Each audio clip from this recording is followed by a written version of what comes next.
Sweden के दारुल हुकूमत Stockholm से आरिफ किसाना की जानिब से इस्लाम कबूल कीजिए।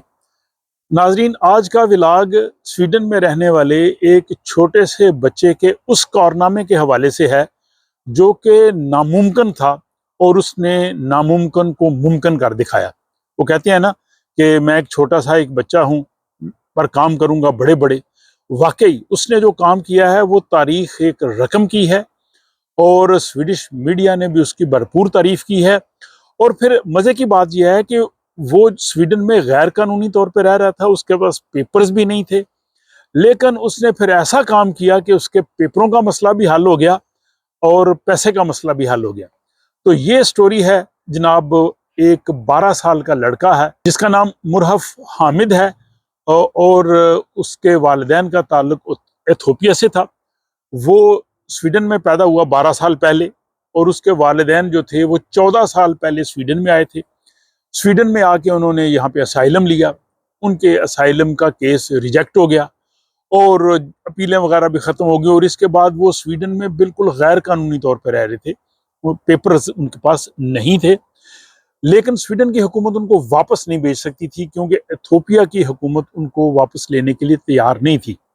तो ज़ाहिर है जब एथोपिया की हुकूमत उनको वापस लेने के लिए तैयार नहीं थी तो स्वीडन वाले उसको ज़बरदस्ती कहाँ भेजते, तो वो स्वीडन में ही रह रहे थे बगैर पेपर्स के साथ।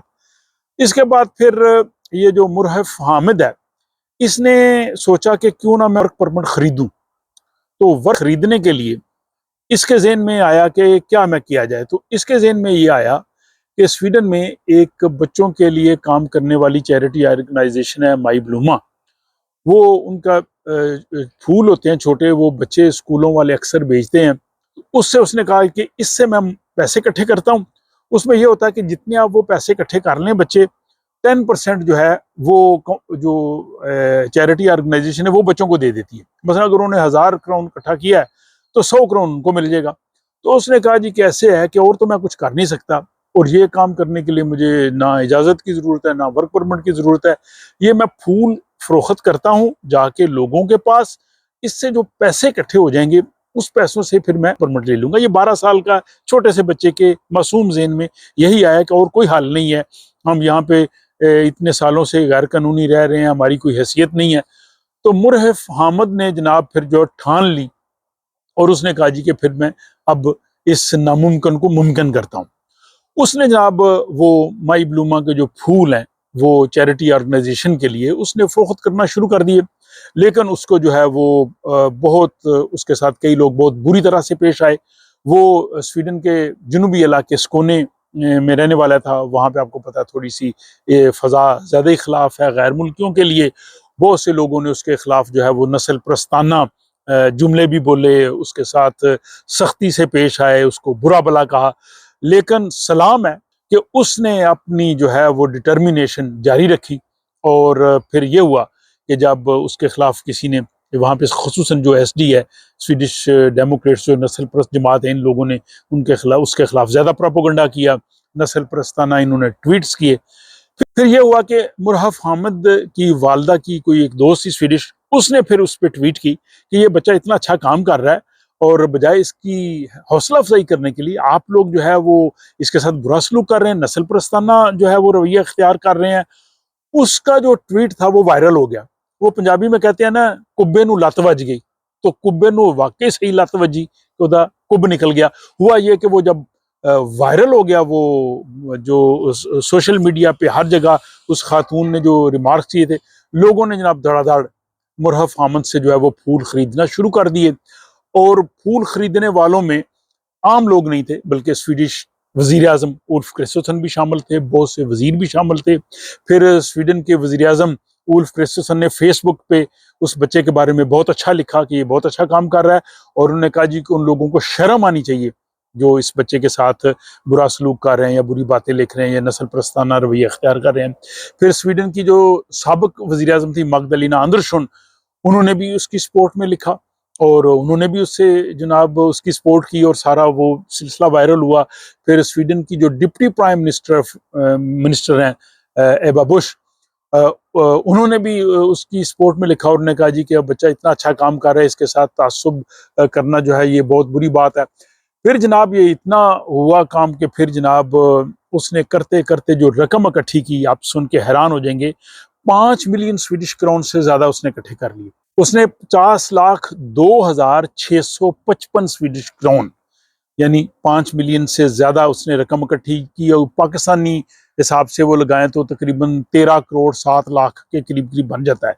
ये जनाब उसने जब पैसा इकट्ठा करके वो माई ब्लूमा वालों को दिया तो वो जनाब तंजीम खुद हैरान हो गई। उनने कहा जी कि ये तो इम्पॉसिबल है। आज तक स्वीडन में जितने बच्चे गर्मियों में या छुट्टियों में यहाँ पे स्कूल के बच्चे वो फरोख्त करते हैं, वो फूल आपने देखा होगा, वो कहते हैं जी कि बच्चे चंद हजार तक इकट्ठे कर सकते हैं। ज़ाहिर इतनी रेंज ही होती है बच्चों की, लेकिन इसने जो 5 मिलियन क्रॉस किया है, ये आज तक जो है वो ऐसा नहीं हो सकता था। अब जब उसके पास पैसे आए, 10% ज़ाहिर उसको मिला, तो फिर वो बच्चे को ये पता चला कि पैसे तो मेरे पास आ गए हैं, लेकिन इससे मैं रेजिडेंस परमिट खरीद नहीं सकता, क्योंकि स्वीडन का रेजिडेंस परमिट या जो यहाँ पे रहने का इजाजतनामा है वो पैसों से तो नहीं खरीदा जा सकता।